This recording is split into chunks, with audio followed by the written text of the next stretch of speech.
So yo, shout out mga boss, shout out sa ating mga ka-welder. Panibagong araw, panibagong pagsubok, paulit-ulit lang po tayo sa ating ginagawa. Dahil araw-araw naman po ito nating ginagawa sa ating trabaho bilang isang welder.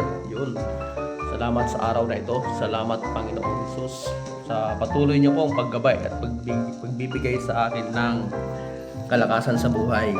Maraming salamat po. Naway patuloy niyo po kaming gabayan sa aming trabaho dahil hindi po basta-basta ang aming trabaho. Napakahirap po ng aming ginagawa. Ganon din sa aking mga kasama bilang isang welder. So maraming salamat man natin Panginoon. So yun, shout out sa ating umaga, shout out sa ating mga ka-welder, shout out sa ating mga kaibigan na mga welder kahit saan lupalop ng mundo. Iyan. So patuloy lang po tayo sa ating trabaho, sa araw-araw nating ginagawa, walang sawa na nagtatrabaho. Ayan. Patuloy lang po tayong gumawa ng ating ang araw-araw na buhay. Ayan, maraming salamat nga pala sa atin na siyempre sa ating mga boss na napakabait ng ating mga boss dito sa ating trabaho. Maraming salamat po. At gusto ko lang magpasalamat sa mga viewers, sa mga follow sa akin, aking bahay. Maraming salamat sa inyo sa walang sawang susuporta, sa walang sawang pagpapanood ng aking videos. Maraming salamat po sa inyong lahat. Dahil po dyan na napakalaki pong bagay para sa akin po yun. Ayun, shout out po sa inyong lahat sa mga nanonood sa aking mga videos. So dahil po dyan malugod ko po kayo pinasasalamatan. At ayan, shout out din po sa aking mga kasamahan, sa aking mga kaibigan na napakasipag din po sa kanilang trabaho, sa araw-araw nilang ginagawa. Katulad ko, yan po ang aking trabaho, yan po ang aking ginagawa. So sa taas po ako ng pagod na yan. So syempre hindi mawawala ang pagbibideo na yan. Kaya minabuti ko na kumuha po ng video para may pang-upload sa Facebook, may pang-reels. Siyempre shout out dyan sa mga nagre-reels, nagbibideo. Yan, kailangan po natin itong gawin para sa sideline po natin sa ating trabaho, sa ating hanap buhay. Maraming salamat po. Ayan. So relate po dito sa ating mga ginagawa dito. Lalo na sa mga masisipag po dyan na mga tao na nagtatrabaho. Maraming salamat po.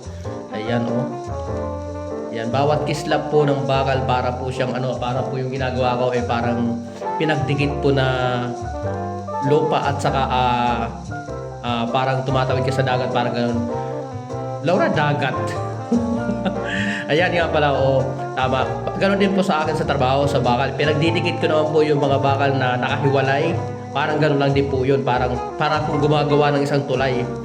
Anong tulay yung sasabi mo? Ayan So yun, parang tulay nga po yung ginagawa ko. Nagdidikit-dikit ko po yung mga bakal na nagkakahiwalay hanggang sa maidugtong po yan, hanggang sa mabuo, hanggang sa tumibay po yan dahil sa pagdudugtong-dugtong ko po yan. Parang gumagawa lang din pa ako ng tulay niyan. Parang ganon po. Anong tulay? Parang tulay. Anong sasabi mong tulay? Bakal po ang ginagawa mong yan, hindi tulay. So yun nga po. Yan po ang ginagawa. Ang aking trabaho ay napakasolido. Siyempre kailangan po nating ayusin ang ating trabaho.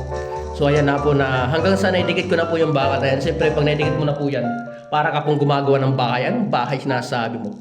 Siyempre para pong dinidikit-dikit ko po yan. Pag dumikit po yan, bawat parte po ng bakal ay napakasulit po yan. Napakatibay po yan. Para ka pong gumagawa ng bahay. Ang isang bahay, pag nabuo mo po yan sa pamamagitan ng sa isa't isa na pinagsasama-sama hanggang sa panagdugtong-dugtong, ay titibay po yan. Ganyan din po ang aking ginagawa. Pinagdudugtong-dugtong ko, wini-welding ko hanggang sa tumibay na po yan. Pag nagsama-sama na po yan, matibay na po yan. Para lang po isang grupo yan. Pag nagkakaisa po kayo isang grupo, titibay po yan. Maganda po ang magiging sama niyan.